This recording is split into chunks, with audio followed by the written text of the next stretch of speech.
Hello dear students, I am your computer teacher from Golden Public School and this is your computer class. So as you know, we are already discussing our unit 1. So today in unit 1 we will discuss about computer memory. So without wasting any time, let's start.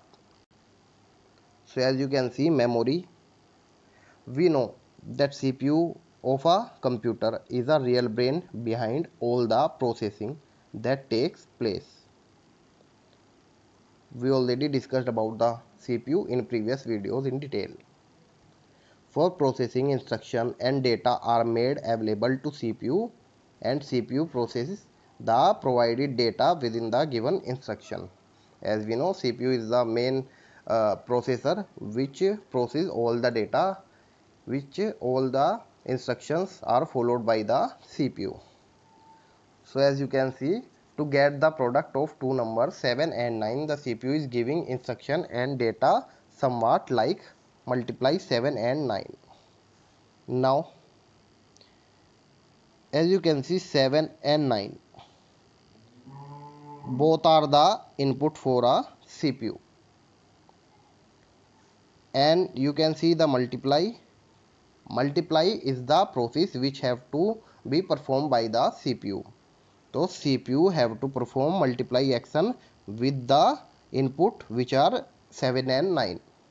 So after taking input 7 and 9, CPU process the multiply and give us the output which is 63.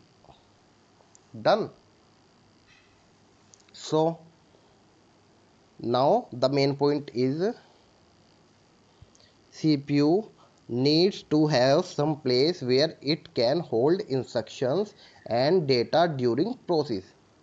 It means CPU requires some memory while it's performing any action.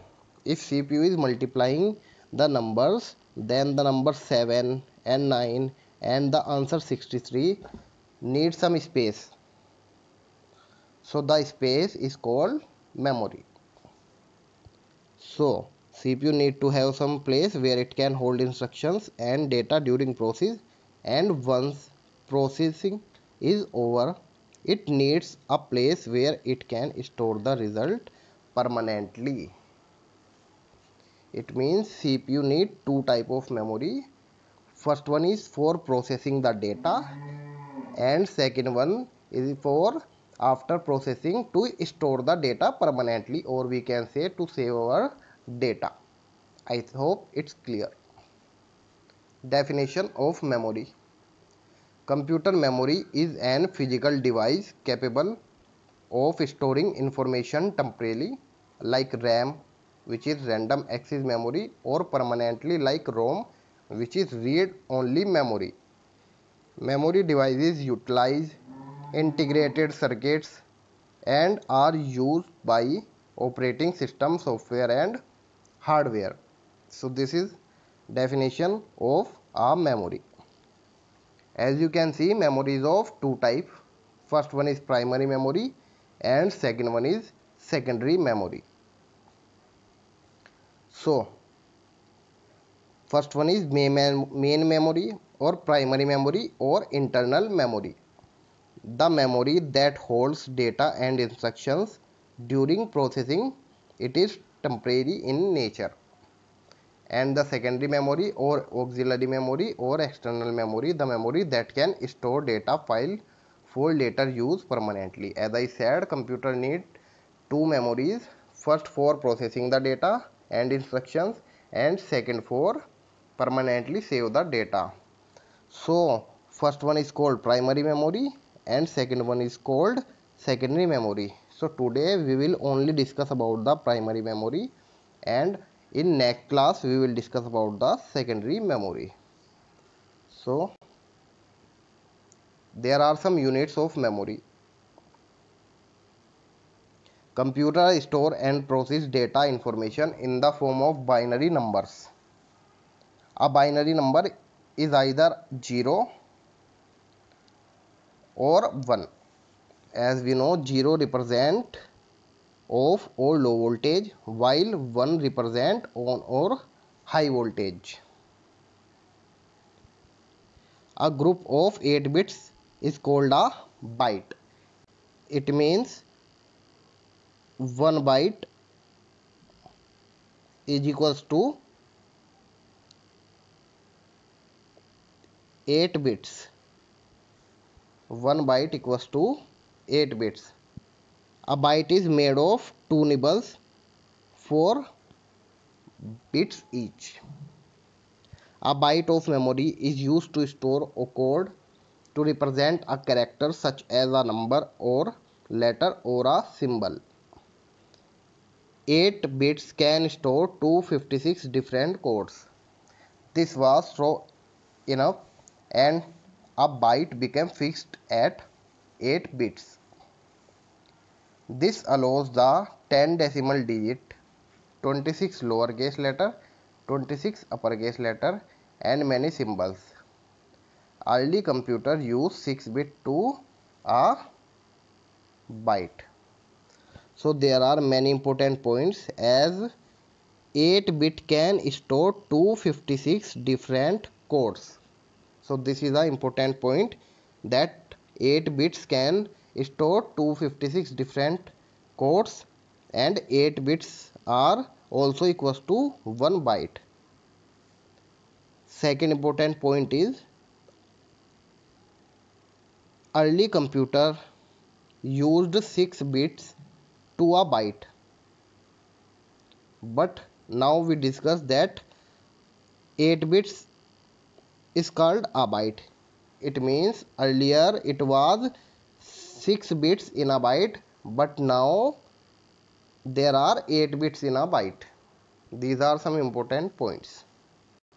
So you can see the different units of memory, where 1 bit equals to 1 binary digit which can be 0 or 1. 1 nibble equals to 4 bits. 1 byte equals to 8 bits or 2 nibble. 1024 bytes equals to 1 KB or kilobyte. 1024 KB equals to 1 MB. 1024 MB equals to 1 GB and so on. So you can take a screenshot. Main memory. So as I said, today we will discuss about the main memory and in next class we will discuss about the secondary memories. Main memory and primary memory both are the same thing. So main memory is of two types. First one is random access memory and second one is read only memory. So read only memory. In this memory, information once stored remain fixed. It cannot be deleted. As we know, ROM stands for read only memory. So this memory can only be read. We cannot write. So ROM can only be read and used. It cannot be changed. Generally, ROM contains a set of startup instructions what to do when a computer is turned on. The content of ROM remained stored even if power is. I will tell you what is the main use of a read-only memory. So basically, ROM read-only memory is nothing, is just a instructions. When we start our computer, we can see some instructions like press the F1 key, press the F2 key and other instructions also. ROM is only to show the instructions on the computer while our computer turns on. EROM, which is programmable ROM, second one is EPROM, which is erasable programmable ROM, and third one is EEPROM, which is electronically erasable programmable ROM. Next one is RAM, random access memory. The internal memory that can be read as well as write. So as we read, ROM only can be read, but RAM can be read and write both. RAM is volatile in nature. It contents are lost when power is turned off. This is important point. Volatile. Volatile means this memory is only used for processing. We cannot store data in RAM. RAM is only used for processing the data. So this is called volatile. So as you can see, RAM is of two types. First one is SRAM, static RAM. Second one is DRAM, which is dynamic RAM. So let's discuss some difference between RAM and ROM. RAM is a form of data storage that can be accessed randomly at any time in any order by CPU, while ROM is also a form of data storage that generally stores hardwired instructions for the computer to start initially. As I said, ROM, read-only memory, only used for the instructions. While we switch on our computer, the instructions shown on our screen are stored in read-only memory, and RAM is used for processing the data. Second one is RAM contents can be changed or altered as and when required. It means we can write the RAM data, we can change the data stored in RAM, but in ROM cannot be easily altered or reprogrammed. Third one, RAM allows the computer to read data quickly to run applications, while ROM stores the program required to initially boot the computer or reboot the computer. It allows reading and writing, and it allows reading because it is read-only memory. RAM is volatile, its contents are lost when the device is powered off. It is non-volatile, its contents are remain even when the device is powered off. It is larger than ROM, it can be used up to some GB. As we know, RAM is of different sizes, 2 GB, 4 GB, 6 GB, 8 GB, etc. While read-only memory is in some MBs because it is used only for some basic instructions.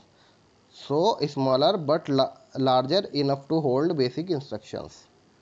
And the last point is RAM chip can read data faster than ROM, and ROM is slower as compared to RAM. So these are some differences between RAM and ROM. I hope it's clear. So that is it for today. Thank you so much, students.